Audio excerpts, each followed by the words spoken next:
بسم اللہ الرحمن الرحیم۔ تمام ہمارے صحافی بھائیوں بہنوں کی تشریف آوری کا بہت شکریہ۔ کچھ اہم موضوعات ہیں اس وقت جو ملک کی صورتحال ہے اس کے اعتبار سے۔ اس وقت آپ کو معلوم ہے کہ جماعت اسلامی ممبرشپ کیمپین کر رہی ہے اور الحمدللہ پورے ملک میں خاص طور پر نوجوانوں کا اور مجموعی طور پر عوام کا ایک رجوع ہے، اور جہاں جہاں ہمارے کارکن پہنچ رہے ہیں لوگ بڑی تعداد میں جماعت اسلامی کی ممبرشپ کا فارم فل کر رہے ہیں، اور اس مہینے 12 ربیع الاول کے بعد انشاءاللہ ایک نیا فیز ممبرشپ مہم کا ہم شروع کریں گے، اور اللہ نے چاہا تو ہم اپنے تمام اہداف پورے کریں گے۔ ہمارا پہلا ہدف یہ ہے کہ 50 لاکھ ممبر پورے پاکستان میں جماعت اسلامی کے بن جائیں، اور اس کی یہ ضرورت اس لحاظ سے بھی ہے کہ جو تحریک جماعت اسلامی نے شروع کی ہے حق دو عوام کو، اور اس تحریک کے حوالے سے ہی بجلی کی قیمتوں، پیٹرولیم کی لیوی، تنخواہ دار طبقے پر ٹیکس، اس کے حوالے سے جو ہمارا دھرنا تھا، احتجاج تھا، ہڑتال تھی، اس کے فالو اپ میں ہمیں آگے چل کر اب بہت بڑی سرگرمیاں کرنی ہیں، اور اس سطح پر اس عوامی احتجاج کو منظم کرنا ہے کہ یا تو حکومت تسلیم کر لے عوام کے اس حق کو، ورنہ پھر یہ تحریک بہت آگے تک جائے گی انشاءاللہ۔ اس کے لیے ہمیں عوام کے ساتھ کی ضرورت ہے، اور اپنے جو ہمارا تنظیمی اسکیلیٹن ہے، جو ہمارا ڈھانچہ ہے، اس کو بھی وسعت دینے کی ضرورت ہے، اور ممبرشپ کیمپین میں الحمدللہ ہم یہ اہداف حاصل کر رہے ہیں، اور بڑی تعداد میں لوگ جماعت اسلامی میں شامل ہو رہے ہیں۔ تو میں ایسے سارے لوگوں کو ان کا خیر مقدم بھی کرتا ہوں جنہوں نے جماعت اسلامی کی ممبرشپ فارم کو فل کیا ہے اور ہمارے ساتھ شامل ہوئے ہیں۔ اور میں یہاں یہ بھی بتاتا چلوں کہ جماعت اسلامی کی ممبرشپ کے لیے یہ نہ کوئی ہمیں مسلک کا ایشو ہے، نہ زبان کا ایشو ہے، نہ علاقے کا مسئلہ ہے۔ ہر وہ شخص جو اسلام کے نظام کی حمایت کرتا ہے کہ وہ عدل اور انصاف کا نظام ہے، جو پاکستان کے استحکام کی بات کرتا ہے، اس کی بقا کی بات کرتا ہے، اتحاد اور یکجہتی کی بات کرتا ہے، اور عوام کے حق اور اختیار کے لیے جد و جہد کرنا چاہتا ہے، وہ جماعت اسلامی کے ساتھ شامل ہو سکتا ہے۔ اور اسلام کی دعوت اتنی آفاقی ہے بحیثیت نظام کے کہ جو غیر مسلم لوگ ہوتے ہیں وہ بھی اسی نظام میں عافیت محسوس کرتے ہیں، اور جماعت اسلامی کی اس ممبرشپ میں الحمدللہ پاکستان کی اقلیتی برادری کے لوگ بھی اس کو فارم کو فل کر رہے ہیں اور وہ ہمارے ساتھ شامل ہو رہے ہیں۔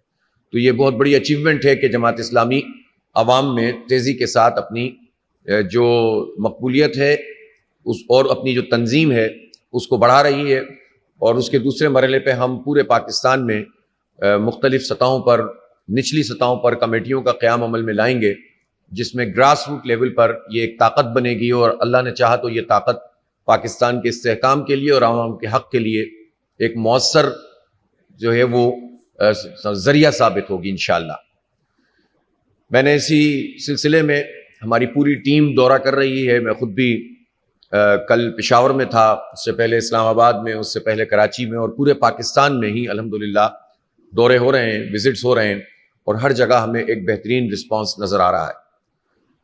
جو صورتحال ہے ملک کی، اس میں آج اس بات کا امکان موجود ہے، اگرچہ کہ انہوں نے قومی اسمبلی اور سینٹ کے ایجنڈے پر تو واضح طور پر نہیں رکھا ہے، لیکن حکومت جس طرح کے کام کرتی ہے اور جو ان کا طریقہ واردات ہے، اس میں عین ممکن ہے کہ آج یہ ججز کی جو چیف جسٹس اور سپریم کورٹ کے ججز کی عمر کا معاملہ ہے، اس کو بھی یہ ٹیبل کر دیں۔ میں سمجھتا ہوں کہ موجودہ حالات کے تناظر میں پاکستان کے لیے یہ انتہائی خراب بات ہوگی، خطرناک بات ہوگی، اور ہونا تو یہ چاہیے تھا کہ چیف جسٹس آف پاکستان کو اس سلسلے میں بہت واضح طور پر اپنا موقف بیان کرنا چاہیے تھا قوم کے سامنے، اور حکومت کو بھی بتا دینا چاہیے تھا کہ یہ چیز درست نہیں ہے، اور اس کے نتیجے میں مزید افراتفری اور انتشار پھیلے گا۔ ویسے بھی پہلے عہدے پر آ جائیں اور پھر ایکسٹینشن حاصل کر لیں، اور یہ بات کسی سے چھپی ہوئی نہیں ہے کہ حکومت اور سپریم کورٹ کے معاملات وہ کیا ہیں۔ پہلے تو یہ ہوتا تھا کہ اس حوالے سے بات کرتے ہوئے بھی جھجک ہوتی تھی، لیکن تو اب تو کھلم کھلا یہ بات ہو رہی ہوتی ہے کہ کچھ ججز حکومت کے ساتھ ہیں، کچھ اپوزیشن کے ساتھ ہیں. جب اس حد تک بات آگے چلی جائے تو ملک کے عدالتی نظام پر کس کا اعتبار رہے گا؟ جب چیف جسٹس اور سپریم کورٹ کے جسٹسز کے بارے میں یہ پتہ چل جائے کہ یہ اس کا آدمی ہے اور وہ اس کا آدمی ہے، اور یہ تاثر عام ہو جائے، اور تاثر ہی نہ ہو، بعض فیصلے بھی یہ بولتے ہوئے نظر آتے ہوں، تو اس کے نتیجے میں تو پھر پورا عدالتی نظام، اس کے اوپر سے لوگوں کا اعتماد اٹھ جاتا ہے اور اٹھ گیا ہے. اس لیے جو بھی ہے نظام تو یہی ہے فی الحال. تو جب یہ نظام موجود ہے تو پھر جو اس نظام میں موجود لوگ ہیں ان کی ذمہ داری بنتی ہے نا کہ اس پوائنٹ آف ٹائم پہ وہ آگے بڑھیں.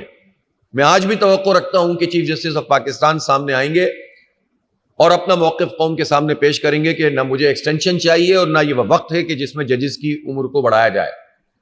اسی طرح ججز کی تعداد میں اضافہ پہلے بھی موضوع رہا ہے، لیکن اس خاص موقع کے اوپر جب لوگ نمبر گنتے ہوں سپریم کورٹ کے ججز کے وہ اس کی طرف ہے اور وہ اس کی طرف، اگر حکومت یہ چاہتی ہے کہ اپنی پسند کے ججز سپریم کورٹ میں انڈکٹ کر دے اور اپنے مرضی کے فیصلے حاصل کر لے، تو ظاہر ہے اس سے بڑھ کر بدقسمتی کوئی نہیں ہوگی.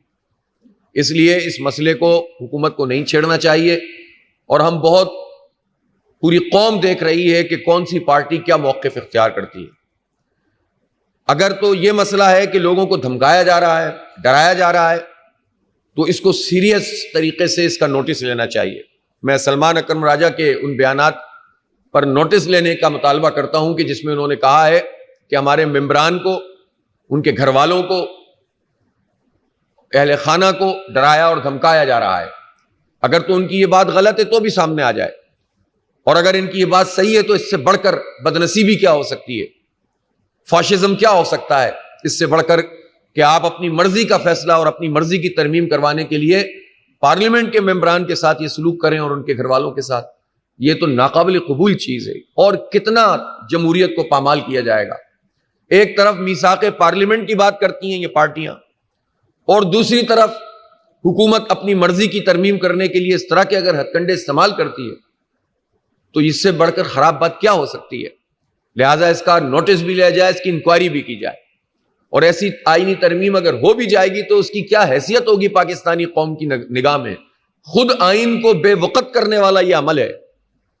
آئین ایک ایسا ڈاکومنٹ ہے جس کے اوپر قوم متفق ہے، ہو سکتی ہے، یہ ایک بنیادی ڈاکومنٹ ہے. آپ اسی کو بے توقیر کر دیں، آپ اسی پہ سے جو ہے وہ اس پر ہی سوالات اٹھانا شروع کر دیں، تو آپ سوچ سکتے ہیں کہ پاکستان میں پھر بچے گا کیا. اس لیے اس کو سیریس لینا چاہیے اور حکومت کو ایسے کسی بھی عمل سے باز آنا چاہیے. اس وقت جو صورتحال ہمارے ملک کے دو صوبوں میں خاص طور پر ہے، اور تیسرے اور چوتھے بلکہ اب تو پورے ملک میں ہی، یعنی ایک طرف انسرجنسیز ہیں جو آپ کو کے پی میں بھی نظر آتی ہیں، اور بلوچستان میں بھی وہ حالات نظر آ رہے ہیں کہ جس میں پاکستان کی بقا پر سوال اٹھانا لوگوں نے شروع کر دی ہیں، اللہ معاف کرے. اور دوسری طرف سندھ میں جو کچے کا علاقہ ہے اس پہ کچے کے ڈاکو اور پکے کے ڈاکوؤں کی سرپرستی میں کام کر رہے ہیں. اسی طرح پنجاب کا ایک بڑا علاقہ، اور ابھی پچھلے عرصے میں تو رحیم یار خان جیسے علاقے میں پنجاب پولیس پر حملہ ہو گیا اور 12 لوگ شہید ہو گئے اور اتنے زخمی ہو گئے. تو آپ سوچ سکتے ہیں کہ کیا صورتحال ہے. جو جنوبی اضلاع میں خیبر پختونخوا کے پولیس نے جو بائیکاٹ کیا تھانوں کا، یہ بہت سگنیفیکنٹ ہے. میں اس لحاظ سے لکی مروت کے اس امن جرگے کو اپریشیٹ کرتا ہوں کہ جس نے کچھ مطالبات اپنے حکومت کے ساتھ بات کر کے اور مجموعی طور پر اب منوا لیے ہیں. لیکن یہ ایک عارضی مسئلہ ہے، اس مسئلے کو اس کے وسیع تر تناظر میں دیکھنے کی ضرورت ہے. پاکستان میں بدامنی کے یہ حالات امریکہ نوازی کے نتیجے میں ہوئی تھی، پیدا ہوئے آج سے 23 سال پہلے، جب مشرف نے پورے پاکستان کو اسٹیک پہ لگا دیا تھا امریکہ کی محبت میں، اور ہم سے یہ کہا تھا ڈالر ملیں گے.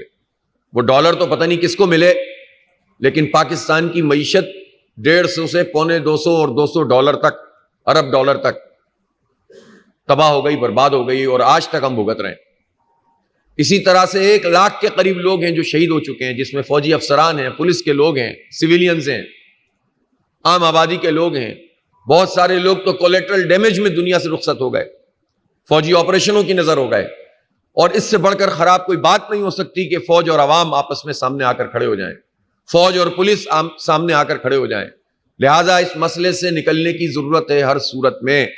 اس میں عقل مندی کا مظاہرہ کرنا ہوگا، اس میں کسی کی رٹ کا مسئلہ نہیں ہے، پاکستان کا مسئلہ ہے۔ اس میں ہمارے اداروں کو بھی اور حکومت کو بھی اور اپوزیشن کو بھی ہوش کے ناخن لینے ہوں گے، اور ایک وسیع تر مشاورت فوری طور پر اس وقت کی ضرورت ہے۔ یہ جو مطالبہ ہے کہ وہاں پولیس کو امپاور کیا جائے اور فوج کو وہاں سے ہٹایا جائے، اصل میں ہوتا یہ ہے کہ جب یہ کام کیے جا رہے ہوتے ہیں تو اس وقت جو ہے وہ نہیں سوچا جا رہا ہوتا کہ اس کے آگے چل کر کیا ریپرکشنز ہوں گے۔ اب یہ جو ایک ریگولیشن ہے، action in aid of civil power regulation, 2010 میں آصف علی زرداری صاحب صدر مملکت تھے، انہوں نے یہ جاری کیا تھا، اور اس کے نتیجے میں فوج جو فاٹا کے علاقے تھے اس میں بلائی گئی تھی۔ پھر جب یہ فاٹا کے علاقے مرج ہو گئے، نیولی مرج ڈسٹرکٹ جنہیں کہتے ہیں NMD، یہ جو مرج ڈسٹرکٹ جب ہوئے 2018 میں 25ویں ترمیم کے بعد، تو اس وقت عمران خان صاحب نے عارف علوی صاحب کے دستخطوں سے اس ریگولیشن کا نام ہے action in aid of civil power regulation ہے۔ یہ جو ہے وہ علوی صاحب کے سائن سے دوبارہ سے ہوئی اور فوج کو وہاں پر بلایا گیا۔ اب اس وقت اگر یہ مطالبہ ہے کہ فوج کو وہاں سے چلے جانا چاہیے، تو یہ کسی کی ناک کا مسئلہ نہیں ہے، یہ حالات اور واقعات ہیں۔ خود ہمارے اداروں کو بھی یہ دیکھنا ہوگا کہ یہ مطالبہ پاکستانی قوم کیوں کر رہی ہے، قوم کا مطالبہ کیسے بن گیا؟ چند لوگوں کا مطالبہ تو ہو سکتا تھا، تو اس کا مطلب یہ ہے کہ کچھ پرابلمز ہیں نا، ان پرابلمز پر ڈنڈے کے ذریعے سے اس کو ایڈریس نہیں کیا جائے گا۔ یہ پاکستان ہے، پاکستان کی قوم ہے، پاکستان کی فوج ہے، پاکستان کی پولیس ہے، ہم سب ایک ہونے چاہیے، ایک پیج پر ہونے چاہیے۔ لیکن جب آئینی حدود سے لوگ تجاوز کرتے ہیں، اور جب کرپشن اور لوٹ مار ہر سطح پر پھیلنے لگتی ہے، جب اعتبار ختم ہو جاتا ہے اور لوگ ہر چیز کو شک کی نگاہ سے دیکھنے لگتے ہیں، تو صرف یہ نہیں سوچنا چاہیے کہ ایک آدمی کا تو کام ہی یہ ہو گیا ہے لوگوں کا کہ وہ شک کرتے ہیں۔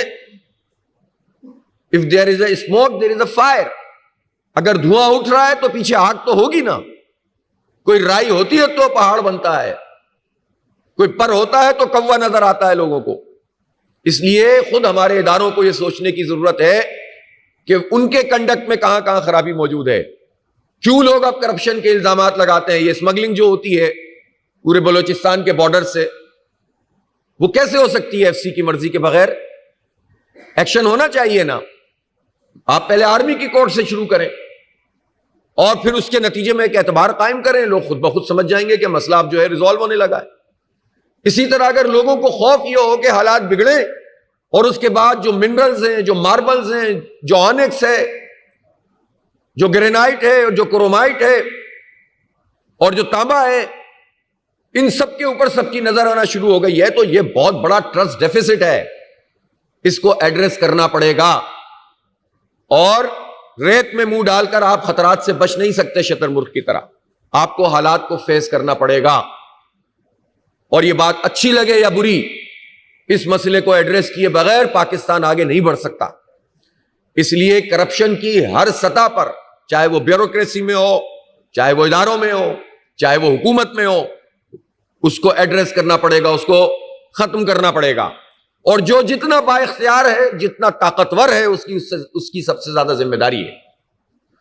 اسی طرح بلوچستان میں جس طرح سے حالات کو موضوع بنا کر پھر انسرجنسیز شروع ہو جاتی ہیں، ہمارا دشمن بھارت اتنا طاقتور کیسے ہوا ہے جو بلوچستان کے معاملات میں دخیل ہوتا ہے؟ یہ بھی ہماری حرکتوں کی وجہ سے ہوا نا۔ جب آپ نے اپنے دوست ملک افغانستان کو اپنا دشمن بنا لیا تھا، جب آپ نے امریکہ کا ساتھ دیا تھا اور دشمن حکومت آ کر بیٹھ گئی تھی، تو اس وقت بھارتی جو سفارت خانے تھے وہ راہ کے اڈے تھے جو پاکستان میں انسرجنسیز کرتے تھے۔ اس وقت بلیک واٹر ریکارڈ پر موجود ہے کہ اندر دندناتی پھر رہی تھی۔ CIA، MI6 کون سی ایجنسی تھی کہ جو ہمارے ہاں پر ہمارے پورے معاشرے کو تباہ و برباد نہیں کر رہی تھی؟ اور اس کے اثرات آج تک محسوس کیے جاتے ہیں۔ اس لیے ایک وسیع تر قومی مشاورت کے بغیر یہ مسئلہ حل نہیں ہوگا۔ بلوچستان کا مسئلہ ہو، یا قبائل کا یا پورے خیبر پختونخوا کا یا پورے پاکستان کی سالمیت کا، اس پر مشاورت ہونی چاہیے. اس میں فوج بھی، اس میں قوم بھی، اس میں اپوزیشن بھی، اس میں حکومت بھی. اور سب سے زیادہ ذمہ داری یہ حکومت کی ہے کہ وہ سب لوگوں کو ایک پیج پر لانے کی کوشش کریں، بٹھائیں. اور یہ جو وقتی فائدے حاصل کرنے کے لیے تقسیم در تقسیم کا عمل ہے، اس کو ختم ہونا چاہیے. میں اس موقع پر یہ بھی مطالبہ کرتا ہوں کہ اس وقت پاکستان میں جو پیٹرولیم کی قیمت ہے اس میں فوری طور پر 15 ستمبر کو تو کم از کم 2 طرح سے کمی ہونی چاہیے. ایک تو جو کروڈ آئل کی قیمت عالمی مارکیٹ میں فی بیرل کم ہو رہی ہے اور یہ 15-16% تقریباً کمی کی طرف گئی ہے پچھلے عرصے میں، تو وہ ریفلیکشن پاکستان کے پیٹرولیم کی قیمت میں نہیں آیا. تو جو اوریجنل قیمت ہے جو لیوی کے علاوہ ہے وہ کم از کم یہ 15 ستمبر کو 20 سے 25 روپے کم ہونی چاہیے. اور اسی طرح اگر یہ 60 روپے والی جو لیوی ہے کہ آپ نے زبردستی ایک امپوز کر دیا ہے، یہ ختم ہو جائے تو آپ سوچ سکتے ہیں کہ اس مرحلے پر اگر پیٹرولیم کی قیمت 250 روپے ہو جائے اور گریجولی مزید اس کو کم کیا جائے تو کتنا ایک اعتماد ملے گا پاکستان کی معیشت کو، اور مہنگائی کو کتنا آپ کنٹرول کر سکیں گے، اور کس طرح سے جو ہے پاکستان کی معیشت آگے بڑھنا شروع ہو جائے گی. یہ کہتے ہیں کہ ہم لیوی لگا کر ٹیکس وصول کر رہے ہیں. بھائی جب آپ ٹیکس وصول کرتے ہیں اور معاشی ایکٹیویٹی نہیں ہوتی تو آپ کے اس کے ٹیکس کے وصول کرنے کا فائدہ کیا ہے؟ آپ اگر قیمت کم کریں گے تو خود بخود آپ کو ٹیکسز زیادہ ملنا شروع ہو جائیں گے. جو آپ کی جو اکنامک گروتھ ہے جب آگے بڑھنا شروع ہوگی تو آپ وقتی فائدہ حاصل کرنے کے لیے معیشت کو تباہ کر رہے ہیں. اور کہتے یہ ہیں کہ چونکہ IMF کے اہداف پورے کرنے ہیں، یہ جو 2% سود مزید کم ہوا ہے، ٹھیک ہے ہم اس کا خیر مقدم کرتے ہیں، لیکن یہ 2% کیوں ہے؟ یہ اس وقت بھی پاکستان کی معیشت میں، اول تو سود کو ہونا ہی نہیں چاہیے، لیکن اس وقت بھی پاکستان کی معیشت میں اس کی گنجائش موجود ہے کہ آپ 10% پہ فوری طور پر لا سکتے ہیں. 2-3 مہینے میں یہ کام کر سکتے ہیں. اور یہ 10% پہ آ جائے آپ کے 4-5 ہزار ارب روپے گورنمنٹ کے بچ جائیں گے. اور اس لیے بچ جائیں گے کہ آپ کا جو اندرونی قرضہ ہے وہ 43-44 ہزار ارب روپے کا ہے، اور اس اندرونی قرضے کا سود ہی 8.5 ہزار ارب روپے جو اس بجٹ میں آپ کو دینا ہے.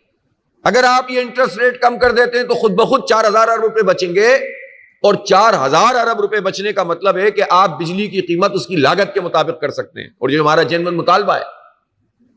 تو ایک قدم سے آپ کہتے ہیں پھر کیا بینک کیا کریں گے؟ تو بینکوں نے تو جتنی لوٹ مار کرنی تھی کر لی آپ کے ساتھ مل کر، حکومت کے ساتھ مل کر. اس وقت جو لوٹ مار پاکستان کے بینک کر رہے ہیں وہ تباہی ہے، اور پاکستان کی معیشت تباہ ہو رہی ہے. تاجر پریشان، صنعت کار پریشان، انڈسٹریز بند ہو رہی ہیں، روزگار تباہ ہو رہا ہے. اور عیاشی کون کر رہے ہیں؟ بینک کے مالکان. بدترین جو فسطائی نظام معاشی ہو سکتا ہے وہ اس وقت پاکستان میں ہے. چند لوگوں کو فائدہ پہنچایا جا رہا ہے، یا تو IPPs کی کیپیسٹی پیمنٹ کے نام پر ان لوگوں کو فائدہ پہنچایا جا رہا ہے، یا بینکوں کو فائدہ پہنچایا جا رہا ہے. اور یہ ایک ملی بھگت ہے، ایک پورا نیکسس، ایک شیطانی قسم کا اتحاد ہے جس نے پاکستان کی معیشت کو چند لوگ کھا رہے ہیں اور پورا پاکستان کے 25 کروڑ لوگ اس عذاب میں مبتلا ہیں. نام IMF کا لیتے ہیں، اور IMF بھی جو مطالبات کرتا ہے جس پر وہ انفورس کرتے ہیں وہ عوام سے وصول کیے جانے والے پیسے ہیں، جاگیرداروں کے لیے انفورس نہیں کرتے، IPPs سے نیگوشیٹ کرنے کے لیے انفورس نہیں کرتے.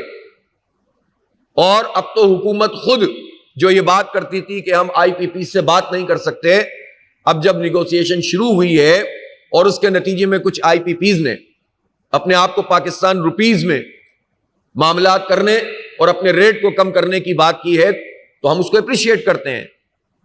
اگر لبرٹی یہ شہریار چشتی صاحب نے اس کام کو کیا ہے تو میں اس کو اپریشیٹ کرنا چاہیے، لیکن اب باقیوں کو بھی تو سامنے آنا چاہیے. یہ سارے لوگ، یہ منشا گروپ کہاں ہیں؟ یہ داؤد گروپ کہاں ہیں؟ یہ گل احمد والوں کی بات بھی کل ہم نے سنی ہے کہ انہوں نے بھی کہا ہے کہ ہم جو ہے وہ تو میں سمجھتا ہوں کہ پاکستان میں موجود جتنی IPPs ہیں، اور ان IPPs میں سول بھی ہیں اور ملٹری اداروں کی بھی ہیں، جس کا جتنا بھی سائز ہے اس سائز میں وہ کچھ نہیں کر سکتے، علامتی طور پر وڈرا کریں کچھ چیزوں کو. اس سے پوری قوم کو ایک اعتماد ملے گا. جب آپ یہ کام کریں گے تو خود بخود آپ چائنا کی جو IPPs ہیں ان سے بات کر سکتے ہیں، اور اس بات میں ایک وزن پیدا ہوگا. تو اس کا براہ راست اثر پاکستان کی معیشت پہ پڑے گا، بہترین سمت میں ہم چلنا شروع کر دیں گے۔ اس وقت جو بات کر رہی ہے حکومت کہ ہم نے سنگل ڈیجٹ میں ہم انفلیشن کو لے آئے، سنگل ڈیجٹ میں انفلیشن کو اگر آپ لے آئے ہیں تو سود کی شرح 10% کیوں نہیں کر رہے؟ اس لیے کہ جب آپ نے بڑھائی تھی تو کہا تھا انفلیشن کی وجہ سے سود بڑھانا پڑتا ہے، اب انفلیشن کم ہو گیا تو سود کیوں نہیں کم ہو رہا؟ صرف 2% سے کیا ہوگا؟ لہذا ایک طرف پیٹرولیم کی لیوی ختم کریں، قیمت میں سگنیفیکنٹ کمی کریں، دوسری طرف انٹرسٹ ریٹ کو تیزی سے نیچے کی طرف لے کر آئیں، بینک کا ریزرو ریشو بڑھا دیں تاکہ وہ کمپنسیٹ ہو سکے، اور اسی طرح سے آئی پی پیز کے ساتھ ری نیگوشیشن کا یہ عمل تیز رفتاری سے کیا جائے تو اس وقت پاکستان کی معیشت بالکل وی ٹائپ گروتھ کی طرح کے نیچے جاتی ہوئی معیشت ایک دم سے اوپر اٹھ سکتی ہے، ہو سکتا ہے یہ اس وقت۔ لیکن اگر آپ نہیں کر رہے، اس سمت میں نہیں جا رہے، تو اس کا مطلب یہ ہے کہ آپ خود ملے ہوئے ہیں، آپ کے اپنے سٹیکس ہیں، ویسٹڈ انٹرسٹ ہیں، اور اس کے نتیجے میں پاکستان کے عوام یہ عذاب بھگت رہے ہیں۔ اس لیے ان تمام اقدامات کو فوری طور پر بوئے کار لایا جائے۔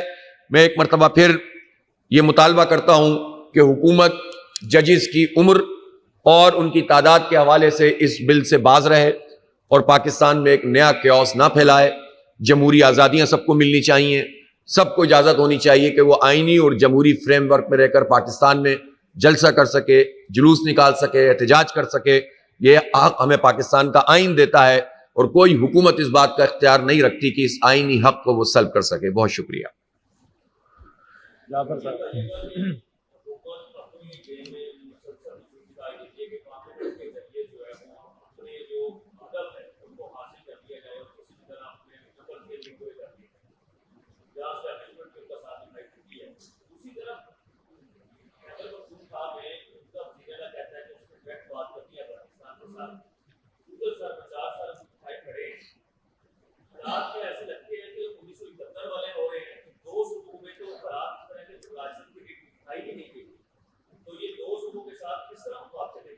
بس بات چیت کرنی پڑے گی، اپنی ضد، انا اور یہ جو چھوٹی چھوٹی باتیں ہیں نا، ان کو جب ملک کی سلامتی کا معاملہ ہے تو کوئی چیز اس سے بڑھ کر نہیں ہوتی، نہ کسی جرنل کی چھڑی اس سے بڑی ہے، نہ کسی حکومت کی رٹ اس سے بڑی ہے، نہ کسی اپوزیشن کی ناک اس سے بڑی ہے۔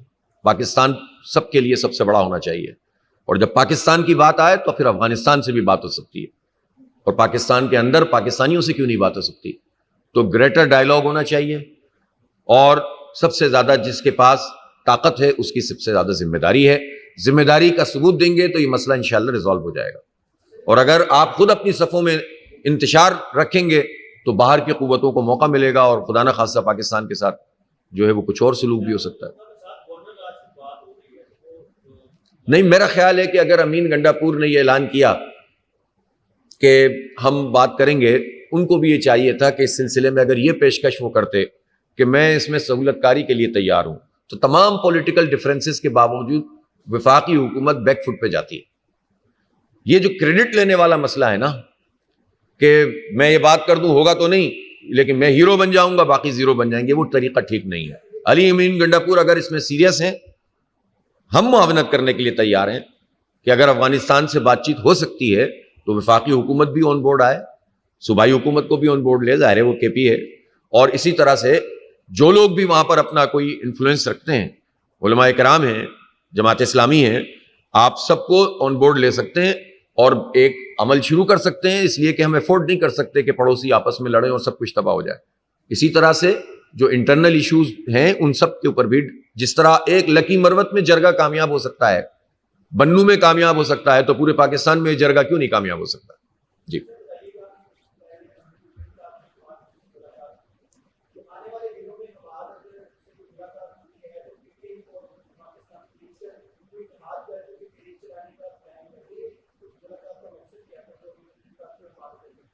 ملاقاتیں تو ہوتی رہتی ہے نا، پہلے بھی ہم کرتے رہے ہیں، ہم نے تو واضح طور پہ کہا کہ مقاصد کی حد تک ہم آہنگ ہیں، اور اس کے بعد ظاہر ہے کہ اپنا اپنا کام اپنے اپنے پلیٹ فارم کے اوپر۔ لیکن تب آپ اس میں کیا مسئلہ ہے کہ پولیٹیکل لوگوں میں آپس میں ملاقات ہو، ہونی چاہیے۔ ہم نے تو حکومت سے بھی مذاکرات کیے نا، جس حکومت کو تو ہم مانتے ہیں 47 والی ہے، لیکن کیے نا مذاکرات، ابھی بھی آئیں گے تو بات کریں گے نا ان سے، تو یہ تو کوئی ایسا مسئلہ نہیں ہے۔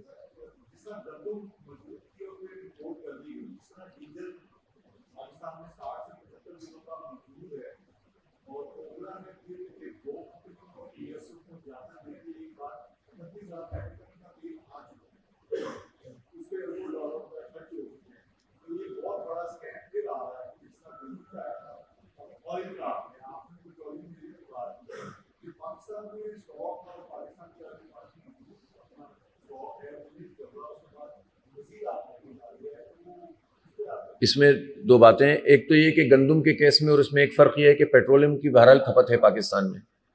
اول تو اس کو دیکھنا چاہیے کہ اگر غلط طریقے سے کوئی چیز امپورٹ ہو رہی ہے، چاہے وہ RLNG ہو چاہے وہ پیٹرولیم ہو، غلط دو اس میں غلطیاں ہوتی ہیں. ایک کرپشن ہوتی ہے اور ایک نااہلی ہوتی ہے. مثلاً RLNG میں اگر صحیح ٹائم پر بڈنگ کر دی جائے اور صحیح ٹائم پر یہ بڈنگ کر کے آپ اس کو امپورٹ کر لیں تو آپ سینکڑوں یعنی ارب روپے بچا سکتے ہیں پاکستان کے. صرف اپنی نااہلی کی وجہ سے 2 مہینے میں کئی سو ارب روپے کا نقصان پاکستان کو یہ لوگ کرتے ہیں. پھر اس میں ظاہر ہے کرپشن ایک الگ چیز ہے. یہی آئل کا معاملہ ہے. تو اس لیے اگر کوئی ایسی چیز موجود ہے، اس کی ڈیٹیل میں آج دیکھوں گا اس کو انشاءاللہ، آپ نے توجہ دلائی ہے تو اس کو فوری طور پر جو ہے وہ ایڈریس بھی ہونا چاہیے اور جو بھی اس کے ذمہ دار ہیں ان کو پکڑنا چاہیے. اور دوسری بات یہ ہے کہ جو پاکستان میں آئل کے ریزروز ہیں ان کی ایکسپلوریشن سے کس نے روکا ہے؟ اس میں اتنی سستی نہیں ہونی چاہیے. اور تیسری بات یہ کہ پاک ایران گیس پائپ لائن یہ کیوں پینڈنگ ہے؟ $18 بلین کی پینلٹی حاصل کرنے کے لیے تیار بیٹھے ہوئے ہیں. IPP سے جب بات کرنے کی ہم کہہ رہے تھے تو وہ یہ کہہ رہے تھے کہ وہ انٹرنیشنل کورٹ میں چلی جائیں گی اور ہم پر پینلٹی لگ جائے گی. یعنی وہ چھوٹی چھوٹی چیزوں پہ تو یہ بات کر رہے ہیں لیکن $18 بلین، ریکودک کی پینلٹی $6 بلین تھی صرف. اس نے ہمیں کتنا پریشان کیا. تو آپ یہ بتائیں، اور بہرحال آؤٹ آف کورٹ سیٹل کرنا پڑا. بات یہ ہے کہ پاک ایران گیس پائپ لائن ہمارے لیے اس وقت بہت اسینشیل ہے، بہت ضروری ہے. اور امریکی دباؤ کا یہ نام لیتے ہیں تو دنیا میں ایران روس سے تجارت کر رہا ہے، بھارت سے کر رہا ہے، چائنا سے کر رہا ہے، تو کچھ بھی نہیں ہو رہا. پاکستان سے کرے گا تو اس کا مطلب یہ ہے کہ وہ امریکہ سے زیادہ امریکی غلاموں کا مسئلہ ہے اور اس کی غلامی کا مسئلہ ہے. جی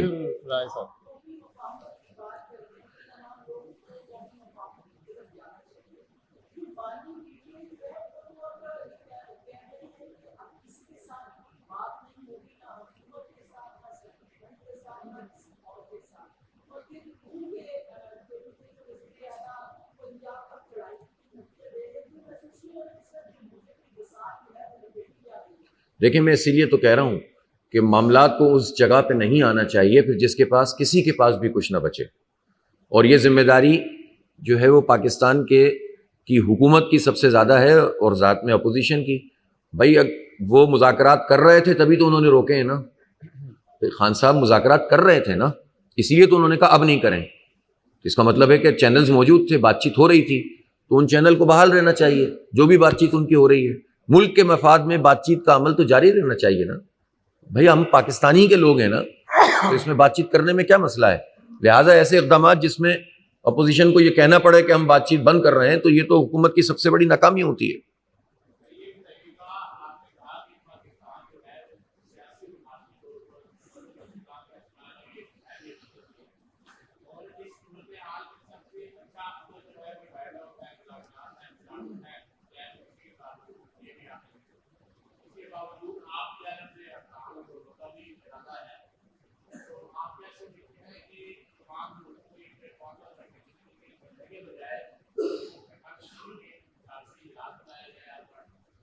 دیکھیں، حکومت کا یہ کام ہوتا ہے مینلی کہ وہ اس طرح کے اجلاس بلائے. پارٹیوں کے اندر پھر ظاہر ہے اپنے اپنے کچھ ایشوز ہوتے ہیں جس کی وجہ سے پھر وہ چیز اتنی سکسیسفل بعض اوقات نہیں ہو پاتی. اس کے باوجود بھی ہم اس پر مشاورت کر رہے ہیں، خاص طور پر بلوچستان کے معاملے پر اور یہ مرجڈ اضلاع جو ہیں قبائل اور پورا خیبر پختونخوا کے معاملے پر، یا جو بھی سالمیت کے جتنے مسائل ہیں، امن و امان کے مسائل ہیں. پوری معیشت خود ایک مسئلہ ہے، لیکن ظاہر ہے کہ آپ سب چیزوں پہ بات کرتے ہیں تو پھر وہ کوئی ایک بات بھی اتنی پاورفل نہیں ہوتی. تو ایک منٹ، تو ہم یہ کر رہے ہیں لیکن یہ حکومت کی بنیادی ذمہ داری ہے. البتہ ہڑتال، احتجاج یہ ہمارا ایک جمہوری پروسیس کا حصہ ہے. ہم کوئی نہ کسی کا سر پھوڑ رہے ہیں، نہ گولی چلا رہے ہیں، نہ کسی کو مار رہے ہیں. جتنی پرامن ہڑتال پاکستان میں یہ ہوئی ہے، پاکستان کی ہسٹری میں اتنی کمپریہنسو اور پرامن ہڑتال کبھی نہیں ہوئی ہے. تو یہ تو ہمارا کریڈٹ ہے نا، یہ کریڈٹ ملنا چاہیے.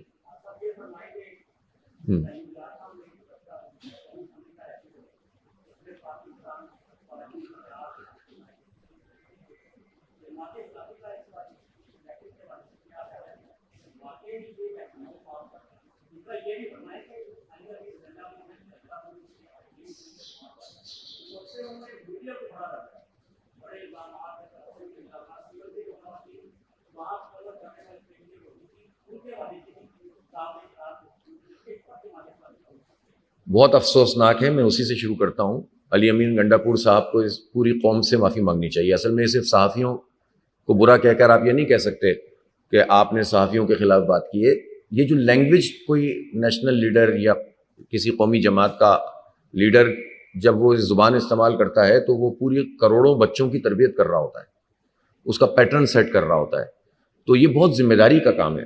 صرف آپ کے اندر بہت جذبات ہوں گے اور اس کا اظہار کا موقع آپ کو پتہ نہیں کہاں کہاں کیا کیا ملتا ہوگا, وہ آپ کریں. لیکن آپ جب قوم کے سامنے کھڑے ہوں تو کم از کم ہم بھی سمجھتے ہیں کبھی کبھی ہم سے بھی غلطی ہوتی ہے, کوئی سخت بات ہوتی ہے, ہمارے یہاں ریئلائزیشن ہوتی ہے کہ نہیں یہ جملہ اس طرح نہیں کہنا چاہیے تھا, ہم رجوع کرتے ہیں. ہم تو اتنے محتاط ہوتے ہیں.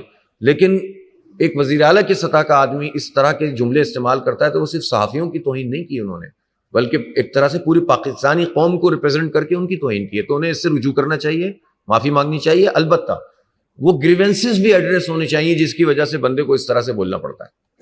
وہ جسٹیفائی نہیں ہو سکتا, جسٹیفائی نہیں ہو سکتی ان کی بات. لیکن بہرحال بندہ پھر اس کو پھر اظہار جس کو جس طرح کرنا آتا ہے, جس کی جس طرح کی تربیت ہوتی ہے وہ اس طرح کر دیتا ہے. دوسری پہلی بات کیا کی تھی آپ نے؟ رحیم یار خان میں دیکھیں جو اس وقت پاکستان میں جو بھی الیکشن ہو رہے ہیں, یہ 2024 کے جو 8 فروری کے الیکشن تھے اس نے اپنا اعتبار قائم ہی نہیں کیا, تو اب کسی بھی ضمنی انتخاب کا کیا اعتبار ہے؟ اس لیے میں اس کی تفصیل میں کیا جاؤں, جس میں ظاہر ہے کہ نون اور پی پی نے شاید مشترکہ ہی کینڈیڈیٹ تھے ان کے وہ, اور پھر جو کچھ ہوتا ہے مجھے نہیں پتا کتنی تفصیل سے ہوا ہے, لیکن جن چیزوں کے بلدیاتی انتخاب کراچی اور پھر عام انتخابات میں ہم شاہد ہیں, اس کے بعد تو اس سیٹ اپ کے اندر اور اس الیکشن کمیشن کی موجودگی میں جو بھی انتخاب ہے اس کی کوئی کریڈیبلٹی ہے ہی نہیں.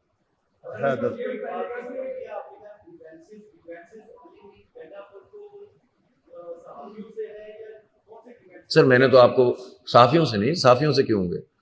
دیکھیں بحثیت مجموعی چونکہ پاکستان میں جب اس طرح کی سچویشن پیدا ہوتی ہے نا تو ہر شعبے میں ایک ڈکلائن ہے, اور یہ افسوسناک ہے. خود اہل صحافت کو بھی اپنے صفوں میں یہ بات دیکھنی ہوگی کہ یہ صحافی اور اینکر کیوں پولرائزیشن کا شکار ہو رہے ہیں. ایک نون لیگ کا اینکر کہلائے اور ایک پی ٹی آئی کا اینکر کہلائے تو وہ اینکر تو نہیں ہوا, وہ تو پارٹی ممبر ہوا. اسی طرح سوشل میڈیا میں بھی آپ کو ایک واضح تقسیم نظر آتی ہے, باقاعدہ پارٹیوں کا ایک وہ نظر آتا ہے. تو صحافت کو خود بھی ایڈریس کرنا پڑے گا ان معاملات کو کہ ان کے اپنی بھی کچھ ایسی ریگولیشنز ہونی چاہیے جس میں لوگ اس کا خیال رکھیں, ورنہ وہ صحافی ڈکلیئر ہی نہ ہو جو اس طرح کسی پارٹی کا نمائندہ بن جائے.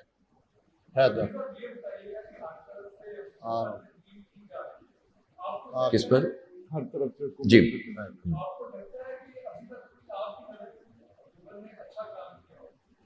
یار سوچنا پڑے گا.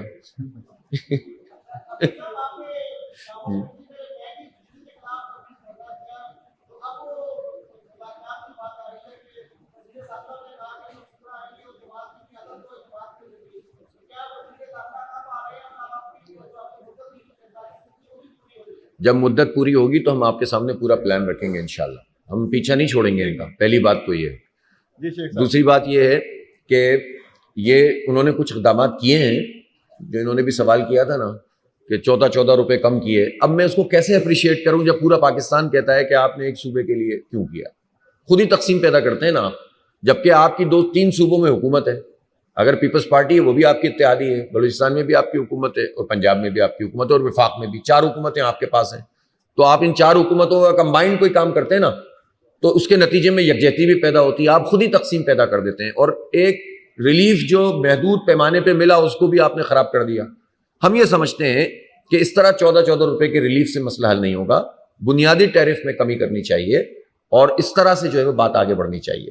تو اس لیے ہم حکومت کے سے یہ مطالبہ ہی کر رہے ہیں کہ وہ اب ہو سکتا ہے یہ ساری چیزیں جو میں نے آپ کو آج پوری پریس کانفرنس میں بتائی ہیں اس میں سے کوئی چیز بھی ناقابل عمل نہیں ہے. شروع کریں, چیزیں بہتر ہو جائیں گی. جی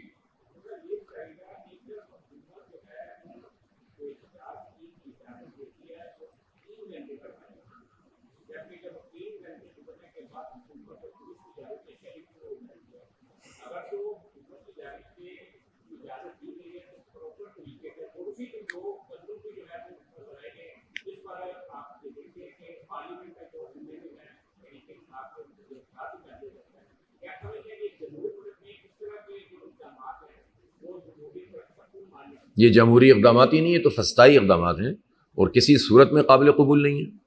یہ کوئی طریقہ ہے کہ آپ جو ہیں وہ گھنٹوں کی بنیاد پر جلسے کی اجازت دیں؟ آپ کیا ہو رہا ہے اس ملک میں جو گھنٹوں پہ 7 بجے کے بعد شیلنگ شروع کر دیں گے؟ کوئی تماشا ہے؟ یہ آج آپ کر رہے ہیں، کل آپ کے ساتھ ہوگا، پھر آپ چلاتے ہیں. یہ کون سا طریقہ ہے؟ یہی چلتا رہے گا اس ملک میں تو بھائی. اور جلسہ ہے تو کامیاب کرانے میں پورا کردار حکومت کا ہے. وہ تو یہ اقدامات تو یہ تو پارٹیوں کے لیے بہت بڑی چیز ہوتی ہے کہ ان کے اوپر کوئی شیلنگ کر دے اور اس کے نتیجے میں وہ اتنا سا کام جو اتنا بڑا ہو جاتا ہے. تو یہ تو انتہائی نالائق ترین سوچ ہوتی ہے جو یہ کام کرواتی ہے اور اس سے خود اپنا ہی نقصان کرتے ہیں سب سے زیادہ. سارے سوال آج ہی کر لو گے؟ جی جی کر لینا. دیکھیں اب پرفارمنس یعنی پولیس ہے، پولیس مثال کے طور پر جب پولیس رشوت زیادہ لیتی ہے، امن و امان کنٹرول نہیں کرتی، تو لوگ کہتے ہیں کہ یار یہ پولیس ادارے کی ضرورت کیا، اس کو ختم کر دو. لیکن ختم تو نہیں کیا جائے گا نا. عدالتوں سے انصاف نہیں مل رہا تو عدالتیں ختم نہیں کی جائیں گی. اداروں کو سیاسی وکٹمائزیشن کے لیے استعمال نہیں ہونا چاہیے اور ان کا پورا کنڈکٹ آئین اور قانون کے مطابق ہونا چاہیے. تو پھر ادارے بنتے بھی ہیں اور وہ چلتے بھی ہیں. لیکن نیب کو سیاسی انتقام کے لیے اور معیشت کو تباہ کرنے کے لیے ایک طرح سے استعمال کیا گیا جس سے کچھ حاصل نہیں ہو سکا. اور جتنی انہوں نے پلی بارگین یا بارگین کی اس میں پاکستان کے خزانے میں کچھ نہیں آیا، البتہ نقصان اس کے بہت زیادہ ہوئے. لہذا وہ غیر مؤثر ہے ویسے بھی اس وقت. آخری سوال. اچھا خاتون کو تو آپ کہیں گے. جی 1 منٹ الطاف صاحب. جی جی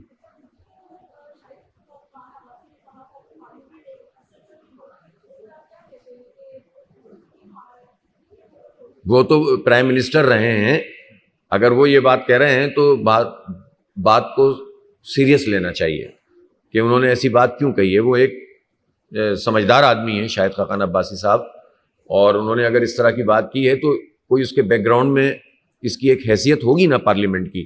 اور ایک اور بات یہ، اس پارلیمنٹ کا تمام تر چیزوں کے باوجود کہ ہم کہتے ہیں پارلیمنٹ کا احترام ہونا چاہیے، لیکن جس پارلیمنٹ کی 2/3 تقریباً یا مور دین 50% لوگ فارم 47 کی بنیاد پر بیٹھے ہوئے ہوں. اب دیکھیں نا آپ، جو ابھی تک تو وہ ریزرو سیٹس چل رہی ہیں نا، وہ کاؤنٹ ہو رہی ہیں نا ریزرو سیٹس. تو یہ ریزرو سیٹ جن لوگوں نے حاصل کی ہوئی ہیں خواتین کی، ان کی کیا اخلاقی حیثیت ہے، کیا قانونی حیثیت ہے، کیا جمہوری حیثیت ہے؟ ان کے منہ سے آپ کو جمہوریت اور آئین کی بات کیسی لگتی ہے جو جعلی نمائندگی اپنے پاس رکھ کر اپنے ریٹ بڑھوا رہے ہیں؟ جی آخری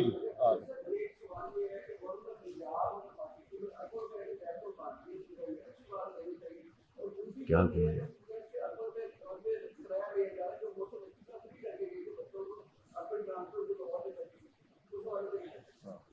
بتائیں. ٹرانسپورٹ کے حوالے سے بات کی آپ نے. اسٹوڈنٹ دیتے ہیں، دوسری ہاں طرف کرایہ لیتے ہیں. دیکھیں یہ تو پورا ایک مسئلہ ہے تعلیم. ہم نے قومی ایجنڈا جو بنایا اس میں ایجوکیشن کو ہم نے سر فہرست رکھا ہے. صرف یہ ٹرانسپورٹ میں ہی اسٹوڈنٹس کے ساتھ یہ زیادتی نہیں ہے، بلکہ خود جو فیس وصول کی جا رہی ہے اس وقت سرکار میں، وہی اب غریب لوگوں کے بس سے تو باہر ہو گئی ہے اور مڈل کلاس لوگ بھی اپنی سروائیول کی جنگ لڑ رہے ہیں. اور جو لوگ پرائیویٹ سیکٹر میں ایجوکیشن حاصل کر رہے ہیں، آپ ان کا تو اندازہ کر سکتے ہیں کہ اگر میڈیکل ڈاکٹر 5 سال میں 1.5 کروڑ روپے دے کر، اور ابھی 1.5 کروڑ ہے، جب 5واں سال ہوگا تو وہ 2 کروڑ ہو جائیں گے کیونکہ وہ فیس بڑھا دیتے ہیں درمیان میں. تو 2 کروڑ میں اگر آپ ڈاکٹر بنائیں گے تو پاکستان میں کتنے لوگ ڈاکٹر بن سکتے ہیں؟ پھر آپ کے پاس کوئی پالیسی موجود نہیں ہے ان کو ریٹین کرنے کی. پیرامیڈیکل اسٹاف میں ایک بہت بڑا شارٹ فال آیا ہوا ہے اس وقت، اور بہت بڑی تعداد میں جو نرسز ہیں میل اور فیمیل وہ پاکستان سے باہر جا رہے ہیں. ٹریننگ کا کوئی انتظام موجود نہیں ہے. ہر چیز اتنی IT کی ایجوکیشن انتہائی مہنگی کر دی ہے، جس میں ہمارے پاس سب سے زیادہ اسکوپ ہے وہ انتہائی مہنگی ہے. تو غریب لوگ پاورٹی لائن سے جب 40% کے قریب لوگ نیچے زندگی گزار رہے ہیں، گویا وہ تو ہو گئے فارغ. اب جو 60% رہ گئے اس میں سے مڈل کلاس تک بھی آتے آتے جو لوگ ہیں وہ بھی 20-25% بنتے ہیں. اب مڈل کلاس بھی اگر تھوڑی سی موجود ہے تو وہ بھی بجلی کے بل، تنخواہوں کے سلیب اور پھر اس کے بعد بچوں کی تعلیم، وہ بھی فارغ ہو گئے. تو بچے گا کیا؟ تھوڑے سے لوگوں کو آپ پڑھائیں گے اور جو اس کیٹیگری کے لوگ پڑھتے ہیں وہ پاکستان میں رکتے ہی نہیں. تو پاکستان کو کیا مل رہا ہے؟ تو یہ تو اوور آل جو ہے وہ دیکھنے کی ضرورت ہے اور اس پر سب کو آواز اٹھانے کی ضرورت ہے کہ تعلیم ہمارا حق ہے، کوئی خیرات نہیں ہے. یہ لیپ ٹاپ بانٹ کے آپ سمجھ لیں کہ جو ہے آپ نے ہمیں خیرات دے دی ہے. آپ پالیسی ایسی بنائیں جس میں لیپ ٹاپ خود لینے کے قابل ہو سکیں لوگ.